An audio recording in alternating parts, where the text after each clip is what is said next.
إن الحمد لله نحمده ونستعينه ونستغفره ونستهديه ونتوب إليه ونعوذ به من شرور أنفسنا وسيئات أعمالنا.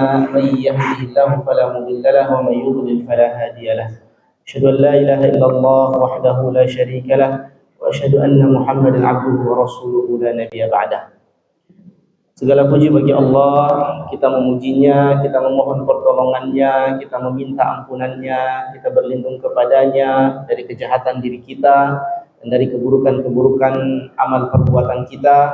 Tidak ada kesesatan bagi orang yang diberikan Allah petunjuk, dan tidak ada petunjuk bagi orang yang disesatkan Allah Subhanahu wa taala.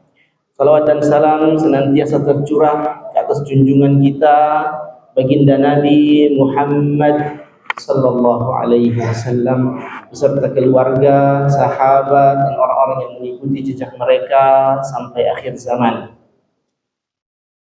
Syukran. Jamaah yang dirahmati Allah Subhanahu wa taala, alhamdulillah atas kesempatan yang Allah Subhanahu wa taala berikan dan seluruh nikmat yang Allah berikan kepada kita semua, nikmat iman, nikmat Islam, nikmat kesempatan untuk menuntut ilmu, untuk menambah pengetahuan, dan untuk menjaga akidah kita sampai kita menghadap Allah Subhanahu wa taala. Pertama-tama yang saya hormati juga pengurus Masjid Darul Hikmah, para asatidz yang ada, dan juga tamu undangan serta adik-adik santri yang dirahmati Allah Subhanahu wa taala. Sekarang kita memasuki bulan Desember tanggal 14 tahun 2024. Dan di bulan Desember ini biasanya ramai di hotel-hotel atau di pasar atau di mall, itu rangkaian-rangkaian pohon yang diberi lampu-lampu kecil yang kemudian di situ ditulis selamat Merry Christmas atau Natal, ya, yang mana dia berkaitan dengan munasabah, yaitu tentang kelahirannya Yesus. Nah, kalau umat Islam kita sebut dengan Nabi Isa alaihissalam. Jadi Nabi Isa alaihissalam itu kalau dalam bahasa Arab namanya adalah Isa, dalam Al-Quran adalah Isa. Kalau dalam bahasa asli dan nama daripada bahasa Aram dari Nabi Isa alaihissalam itu disebut dengan Iso. Jadi Nabi Isa punya nama asli itu dalam bahasa Aram itu Iso. Kalau dalam bahasa Ibrani itu Yusha atau Yasur. Nah, itu nama asli daripada Nabi Isa alaihissalam dalam bahasa Ibrani. Kalau dalam bahasa Arab itu Iso. Dan bahasa Nabi Isa alaihissalam aslinya itu adalah bahasa Aramaik atau bahasa Aram. Dan Nabi Isa alaihissalam ini yang kemudian lahir di bulan Desember itu nasabnya naik ke atas itu kepada Nabi Daud alaihissalam. Dan mereka adalah keturunan Bani Israel. Bani Israel ini adalah keturunan daripada Nabi Yakub alaihissalam. Nah, Israel itu arti daripada gelar Nabi Yakub. Isra artinya hamba, il artinya Allah Subhanahu wa taala. Jadi sesungguhnya Israel ini artinya bagus, ya, hamba Allah. Israel itu artinya hamba Allah Subhanahu wa taala. Dan Nabi Yakub memiliki orang tua, yaitu siapa? Nabi Ishak alaihissalam. Nabi Ishak memiliki orang tua, bapaknya yaitu Nabi Ibrahim alaihissalam yang digelar dengan Abul Anbiya, bapaknya para nabi. Jadi Nabi Ibrahim punya istri, yang pertama namanya Sarah, lahirlah Ishak dari Sarah. Istri yang kedua namanya Hajar atau Hagar dalam bahasa Mesir itu. Kemudian lahirlah Nabiullah Ismail. Nanti dari Ismail keturunannya lahirlah Nabi Muhammad sallallahu alaihi wasallam. Nanti dari Ishak lahir anaknya yaitu Yakub. Yakub punya anak Nabi juga, dan anaknya ada 12. Ya, anak Nabi Ishak itu Nabi Yakub itu ada 12 yang kemudian disebut dengan Bani Israel. anak-anak keturunan Yakub atau Israel. Ada Yahuda, ada Raubin, ada Lawi, ada Binyamin, ada Sam, ada Jad, ada Neftali. Ada juga yang diangkat oleh Allah menjadi nabi yang paling gagah di dunia. Nabi siapa yang paling gagah? Nabi Yusuf alaihissalam, yang kisahnya Allah ceritakan lengkap dalam surat Yusuf alaihissalam. Nah, kemudian salah satu dari saudara Yusuf itu tadi disebutkan ada yang bernama Yahuda. Yahuda inilah yang kemudian nanti keturunannya disebut dengan Yahudi. Saat ini disebut dengan Yahudi, itu dari keturunannya Yahuda. Nah, Yahuda ini punya keturunan, lahirlah seorang raja yang bernama Daud alaihissalam. Nanti dari Nabi Daud alaihissalam punya keturunan lagi, terus ke bawah lahirlah yang namanya Imran, yang disebut dengan keluarga Imran. Nah, keluarga Imran ini kemudian memiliki anak ternyata perempuan. Nah, anak perempuan inilah diberi nama Maryam alaihissalam. Nah, dari Siti Maryam inilah lahirlah Nabiullah Isa alaihissalam, yang mana dia lahir dalam riwayat ada beberapa pendapat, ada yang bilang sekitar bulan Juli, Agustus, tapi kalau menurut saya benar lahirnya di bulan Desember. Nanti kita sebut kenapa sampai betul-betul lahir di bulan Desember. Karena dalam cuaca syamsiah atau cuaca matahari itu memang musim dingin dan musim panas. Itu musim dingin di sekitar bulan Desember Januari puncaknya, dan musim panas itu di Timur Tengah itu di bulan Juli dan bulan Agustus. Nanti adik-adik mudah-mudahan Allah berikan kesempatan bisa ke Timur Tengah, ke Nabawi atau ke Mekah insyaallah, atau ke Mekah untuk melaksanakan haji umrah. Baru di sana bisa lihat, oh kalau di bulan Desember Januari itu musim dingin, kalau di bulan Juli bulan Agustus itu musim panas. Nah, dan kurma itu hanya tumbuh di bulan Juli dan Agustus. Dia berbuah itu sekitar bulan Juli dan Agustus. Dia matang di bulan Juli Agustus ketika puncak-puncaknya musim panas. Tapi di bulan Desember itu tidak pernah berbuah kurma. Namun karena mukjizat yang Allah Subhanahu wa taala nampakkan pada saat kelahiran Nabi Isa alaihissalam, di bulan Desember itulah kemudian muncul dan berbuah pohon korma. Dan Allah Subhanahu wa taala ceritakan dalam surat Maryam ayat ke-16 sampai dengan 36. Allah berfirman, a'udzubillahi minasyaitonir rajim, wadhkur fil kitabi Maryam idh intabadat min ahliha makanan syarqiyyah. Atau Allah Subhanahu wa taala, ingatkanlah dan ceritakanlah, udhkur, sebutkanlah fil kitabi Maryam, dalam kitab Maryam, dalam kisahnya Maryam alaihissalam. Idin tabadat min ahliha makanan syarqiyyah. Pada saat itu Siti Maryam dalam riwayat disebutkan telah berumur 13 tahun.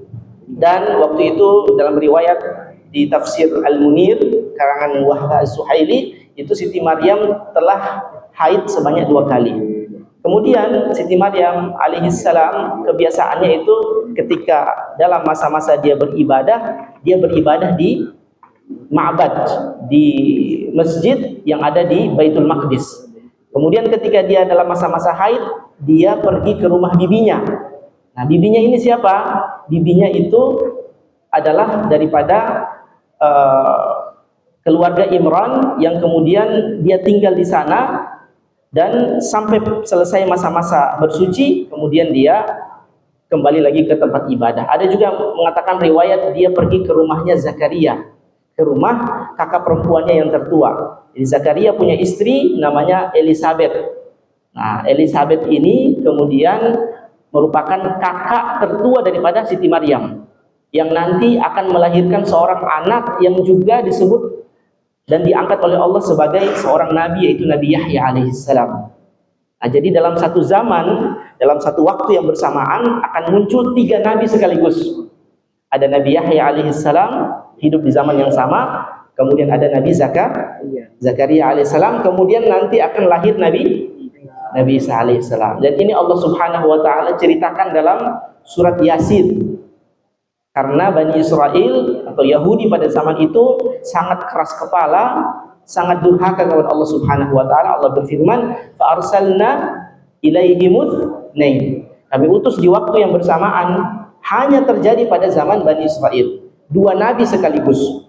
Jadi biasanya adik-adik yang dirahmati Allah jamaah sekalian, dalam satu zaman itu hanya satu nabi dan satu rasul yang Allah utus. Tapi untuk Bani Israel pernah Allah utus dalam satu zaman dua nabi sekaligus. Fakadzabuhuma. Akan tetapi apa yang terjadi masih juga didustakan dua nabi dan rasul ini.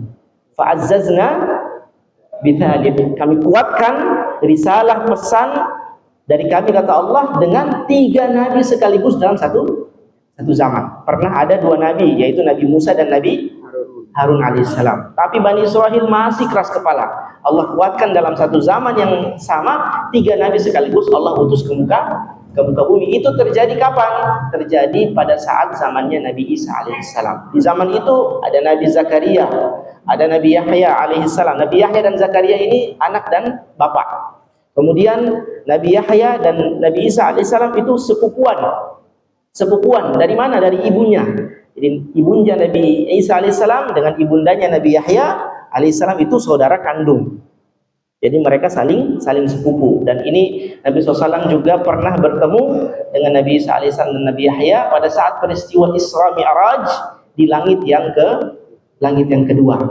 Ketika langit yang pertama, Nabi Muhammad bertemu dengan Nabi Adam alaihissalam. Naik langit kedua pada saat Isra Mi'raj, bertemu dengan 2 nabi yang bersaudara, kata Rasulullah, ibnai khalah. Mereka bersepupu bersaudara, yaitu Nabi Isa dan Nabi Yahya. Naik lagi di langit yang ketiga, ketemu dengan Nabi Yusuf alaihissalam. Naik ke langit keempat, ketemu dengan Nabi siapa? Ya, langit keempat. Ya, dengan Nabi siapa? Ada yang ingat? Nabi Syuaib, yang kemudian paling banyak berzikir.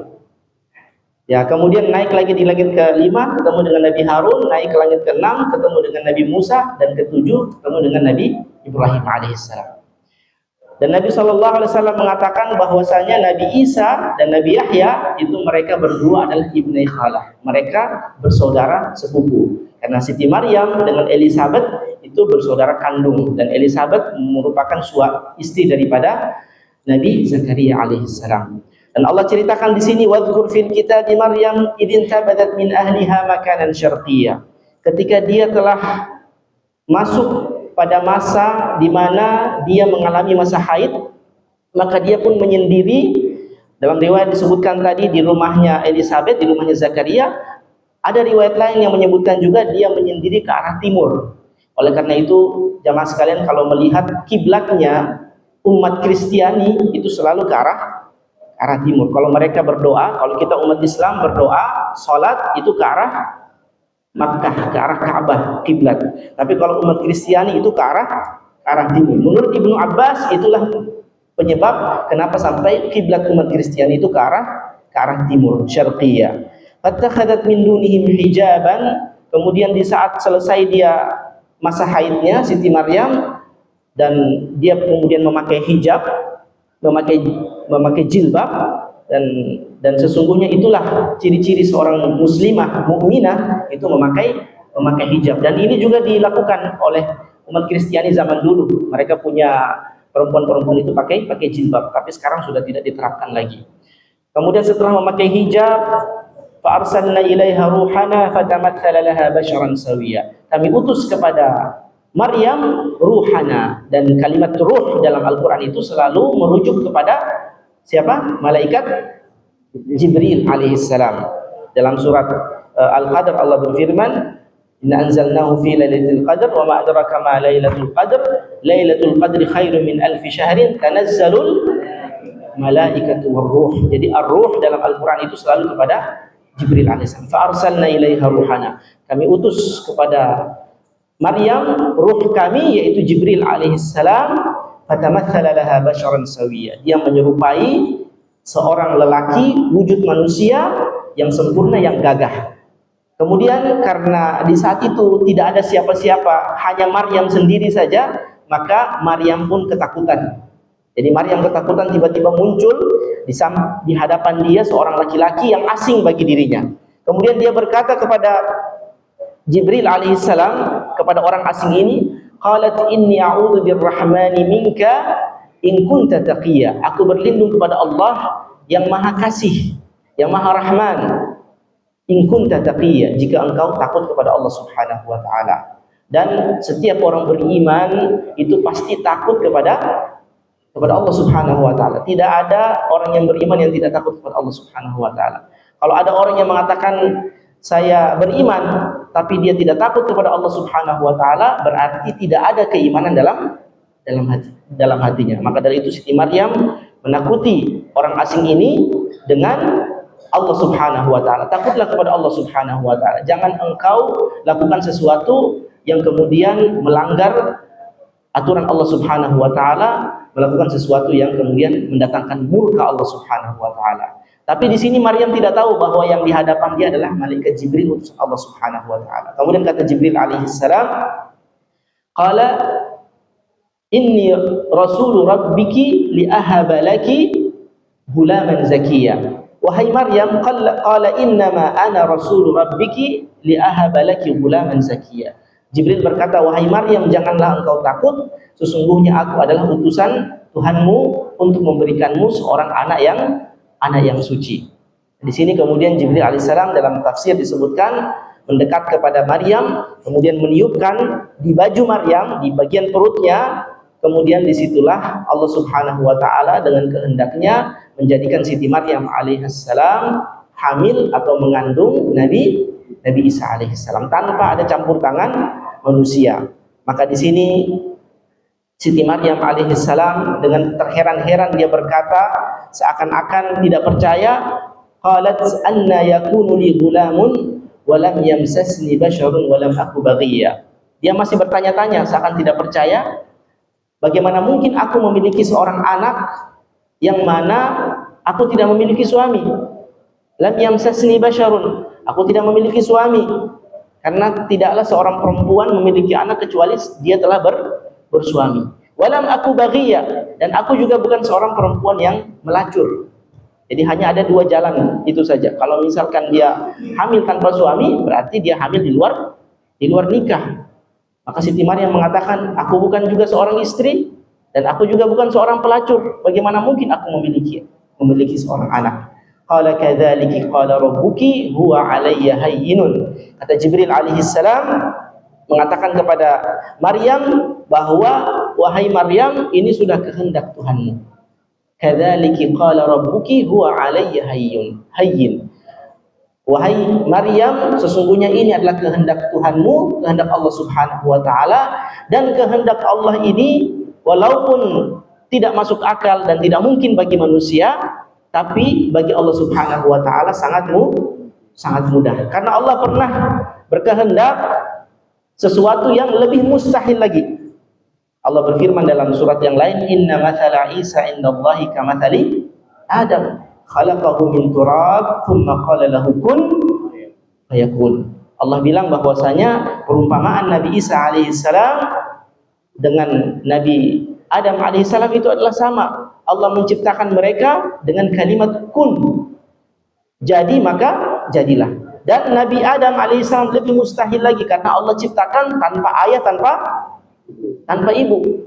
Kalau Nabi Isa alaihissalam Allah Subhanahu wa taala lahirkan dan munculkan ke dunia hanya tanpa laki-laki, tanpa suami, maka Nabi Adam alaihissalam lebih mustahil lagi karena Allah ciptakan tanpa ayah dan tanpa ibu. Jamaah rahmat Allah Subhanahu wa taala, kenapa Allah ceritakan ini dalam Al-Qur'an? Untuk menjadi pencerahan dakwah bagi umat Kristiani, ahlu kitab, Nasrani yang menyembah siapa? Yang menyembah Nabi Isa alaihissalam. Jadi kalau kita memiliki tetangga non muslim, memiliki keluarga yang masih Nasrani, doakan supaya Allah berikan hidayah dan ceritakan kisah ini kepada mereka, supaya mereka sadar bahwa yang mereka sembah Nabi Isa alaihissalam atau Yesus Kristus itu bukanlah seorang yang pantas disembah, karena dia adalah makhluk Allah Subhanahu wa taala, ciptaan Allah Subhanahu wa taala yang Allah ciptakan sama seperti Allah menciptakan Nabi Adam alaihissalam. Jadi karena ketika ditanya kenapa kalian menyembah Nabi Isa alaihissalam, oh karena dia lahir tanpa ayah. Padahal ada yang Allah ciptakan tanpa ayah dan tanpa seorang ibu. Maka kata Jibril alaihissalam, huwa alayya hayyin. Menurut Allah mudah saja. Wa linaj'alahu ayatan linnas wa rahmatan minna wa kana amran maqdiya. Wahai Maryam, kami akan jadikan anak yang engkau kandung ini sebagai tanda kebesaran kami, dan kami akan jadikan anak ini rahmat dari kami, dan keputusan ini tidak bisa engkau tolak. Artinya kalau Allah Subhanahu wa taala sudah mentakdirkan sesuatu, apapun yang diinginkan oleh kita sebagai makhluk tidak akan merubah keputusan Allah Subhanahu wa taala. Dan setiap keputusan Allah Subhanahu wa taala, walaupun menurut kita berat dan menurut kita berisiko yang akan mendatangkan fitnah, tapi ketika Allah sudah berkehendak, maka pasti ada hikmah yang besar yang Allah akan siapkan di kemudian hari. Karena menurut Siti Maryam, kalau aku melahirkan dan mengandung tanpa suami, pasti aku akan difitnah. Tapi Allah berkehendak sesuatu yang memiliki hikmah yang sangat besar, jemaah rahmat Allah Subhanahu wa taala. Jadi adik-adik yang rahmati Allah, jemaah sekalian, dalam kehidupan ini siapapun kita pasti akan diuji dengan fitnah sesuai dengan kadar keimanan kita. Baik itu fitnah yang kecil, fitnah yang sedang, maupun fitnah yang besar. Sesuai dengan kadar keimanan kita, kita pasti akan diuji oleh Allah Subhanahu wa taala. Wa kana amran maqdiya, dan ini tidak bisa engkau tolak wahai Maryam. Tidak bisa engkau menyangkal dan tidak bisa engkau menolaknya. Fahamalathu fantabadat bihi makanan qasiyya. Di sini Siti Maryam karena dia mengandung, maka dia kemudian menyembunyikan dirinya agar orang-orang tidak mengetahui bahwa dia dalam keadaan mengandung, karena dia malu. Waktu itu, di zaman itu, Siti Maryam ini dari kecil telah dititipkan oleh orang tuanya di dalam tempat ibadah sampai dengan umurnya 13 tahun. Dia besar, itu selalu di tempat rumah ibadah, dan dia terkenal dengan perempuan suci.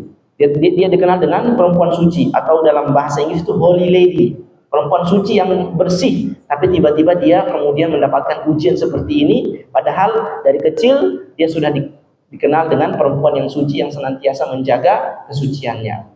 Jadi jemaah rahmat Allah Subhanahu wa taala, terkadang sesuatu yang kita jaga dari awal, kemudian Allah uji dengan sesuatu yang kita jaga itu. Maka Allah Subhanahu wa taala menjadikan ujian ini kepada Maryam alaihissalam. Dan dia karena malu, dia kemudian menjauhkan dirinya lebih jauh lagi dari tempat tinggalnya. Dalam riwayat disebutkan dia mengasingkan diri di daerah Sahara, di daerah tandus di sekitar Bethlehem. Jadi ada di sana ada daerah yang tandus di sekitar Bethlehem. Disitulah Maryam menyembunyikan dirinya, atau dia menjauhkan dirinya dari khalayak manusia. Fa'aja'ahal makhad, dan dia mengandung Nabi Isa alaihissalam itu selama 9 bulan. Ya, Allah Subhanahu wa taala. Ada riwayat yang mengatakan dia hamil 7 bulan. Ada juga yang mengatakan 8 bulan. Ada juga mengatakan 9 bulan. Ada juga yang mengatakan 1 bulan. Jadi setelah diputuskan dia hamil oleh Jibril alaihissalam dan ditiupkan ruh, kemudian 1 bulan setelah itu dia melahirkan. Namun riwayat-riwayat ini semuanya tidak memiliki dasar yang kuat dalam sejarah atau tarikh. Maka Mufassir Wahb Az-Zuhaili mengatakan, saya lebih condong kepada Siti Maryam hamil sebagaimana hamilnya perempuan-perempuan yang normal, yaitu 9 bulan. Fa'aja'ahal makhad, sampailah dia pada waktu al-makhad. Al-makhad itu di mana perempuan merasakan kontraksi mendekati waktu-waktu dia melahirkan. Fa'aja'ahal makhad, dan rasa sakit yang dirasa oleh perempuan atau seorang ibu ketika hendak melahirkan itu tidak akan pernah dirasakan oleh lelaki, dan tidak akan pernah bisa diukur rasa sakitnya oleh siapapun. Fa'aja'ahal makhad, rasa sakit yang khusus, yang luar biasa yang dirasakan oleh ibu-ibu kita ketika hendak melahirkan kita. Inilah yang menyebabkan, jangan rahmati Allah adik-adik sekalian, jangan pernah kita lupakan doa untuk kedua orang tua kita di setiap ba'da salat. Jadi kalau menurut guru saya di Libya, waktu itu dia mengatakan bahwasanya, beliau mengatakan, siapa saja bagi anak yang tidak mendoakan orang tuanya setiap salat, setiap ba'da salat, maka dia termasuk anak yang durhaka. Nah, ini sampai saat ini saya, Ustadz, masih mengingat perkataan guru yang mengajar di Libya. Jadi setiap selesai sholat itu menurut beliau itu seorang anak harus mendoakan orang tuanya. Rabbi firli waliwalidayya warhamhuma kama rabbayani shaghira, seperti yang diajarkan dalam Al-Qur'anul Karim. Dan rasa sakit yang dirasakan oleh Siti Maryam alaihissalam itu luar biasa. Fa'aja'ahal makhadu ila jid'in nakhlah, sampai-sampai kemudian dia bersandar kepada satu pohon kurma yang tidak ada buahnya. Kenapa tidak ada buahnya? Karena waktu itu musim dingin, yaitu tepatnya di bulan Desember. Di musim dingin di bulan Desember kurma tidak pernah berbuah. Fa'aja'ahal makhadu ila jid'in nakhlah. Kemudian qalat ya laitani mittu qabla hadha wa kuntu nasyan mansiya. Maryam karena dia berpandangan bahwa kalau aku melahirkan anak ini maka aku akan difitnah sebagai seorang pezina, dan dia sudah mulai membayangkan fitnah dan tuduhan macam-macam kepadanya. Dia pun berkata, ya laitani mittu qabla hadha wa kuntu nasyan mansiya. Andaikan aku mati saja sebelum aku hamil dan melahirkan, sehingga tidak ada seorang pun yang mengingat seorang yang bernama Maryam alaihissalam. Artinya aku dilupakan. Lebih baik aku dilupakan oleh seluruh manusia daripada aku melahirkan kemudian aku difitnah melahirkan dari hasil perzinahan. Ya laitani mittu qabla hadza wa kuntu nasyan mansiya. Karena tingginya rasa malu daripada Siti Maryam alaihissalam. Fanadaha min tahtiha alla tahzani qad ja'ala rabbuki tahtaki sariya. Di saat-saat itu karena kondisi tandus di sana, kemudian Allah Subhanahu wa taala menjadikan Siti Maryam ada sebuah wahyu. Kalau kepada Siti Maryam itu juga ada ulama mengatakan wahyu, ada juga mengatakan ilham, karena dia bukan seorang nabi. Bahwasanya wahai Maryam, hentakkanlah kakimu ke tanah yang tandus ini, maka Allah akan menjadikan dari hentakan kakimu itu akan muncul mata air yang mengalir. Nah, ini juga peristiwa ini pernah terjadi kepada siapa? Kepada ibundanya Nabi Ismail alaihissalam, ketika berusaha mencari mata air di saat ditinggalkan oleh Nabi Ibrahim alaihissalam di Bakkah. Kemudian apa yang terjadi? Menuju ke Bukit Safa, setelah itu mencari lagi ke Bukit Marwah, bolak-balik sampai 7 kali, yang kemudian diketahui oleh kita dengan ibadah sa'i saat ini. Sedangkan meninggalkan Nabi Ismail di dekat Ka'bah, kemudian Nabi Ismail menendang-nendang kakinya, dan di saat itulah muncul dari kaki Ismail satu mata air yang deras yang disebut dengan Zam-Zam, mata air Zam-Zam. Nah, di sini peristiwa ini terjadi juga di Siti Maryam alaihissalam. Dia hentakkan kakinya ke tanah yang tandus saat itu, kemudian Allah jadikan hentakan kakinya itu tahtaki sariya, muncullah mata air yang deras yang mengalir. Wa huzzi ilaiki bi jid'in nakhlati tusaqit 'alayki rutaban janiyya. Kemudian Allah Subhanahu wa taala perintahkan Maryam, wahai Maryam, karena di situ ada pohon kurma yang tidak lagi berbuah, kemudian Allah jadikan mukjizat, tiba-tiba pohon itu berbuah dan buahnya sangat matang dan sangat lezat, dan Allah bilang, wahai Maryam, huzzi ilaiki bi jid'in nakhlah. Hentakkan sedikit, goyang sedikit kurma itu, pohon itu, tusaqit 'alayki rutaban janiyya, maka akan jatuh dari pohon kurma itu buah-buah kurma rutab. Nah, rutab ini setengah matang dan setengah masih mentah. Buah rutab itu setengah matang dan setengah masih mentah. Rutab ini buah yang paling disukai oleh Nabi Muhammad SAW. Ada tamar. Kalau tamar itu buah kurma yang sudah matang. Ada rutab. Rutab itu setengahnya matang, setengahnya masih mentah. Nah, kemudian zaman rahmat Allah Subhanahu wa taala, di sini Allah ingin mengajarkan bahwa walaupun mukjizat tetapi harus ada ikhtiar, harus ada usaha. Jadi ada doa dan akan Allah kabulkan, tapi pengkabulan doa itu harus ada usaha, ikhtiar. Allah Subhanahu wa taala Maha Qadir, Maha mampu untuk menjadikan kurma-kurma itu jatuh tanpa digoyang oleh Siti Maryam. Tapi Allah bilang, wahai Maryam, berusahalah walaupun sedikit, ikhtiarlah walaupun sedikit, goyanglah sedikit pohon kurma itu, maka akan jatuh dari pohon itu buah kurma yang segar. Contoh yang lain juga, Nabi Musa alaihissalam. Allah Subhanahu wa taala Maha mampu menjadikan lautan terbelah menjadi 2. Tapi Allah bilang kepada Nabi Musa apa? Wahai Musa, ambillah tongkat itu, kemudian pukullah al-bahar, pukullah lautan itu, maka lautan itu akan terbelah menjadi dua. Nah, gerakan mengambil tongkat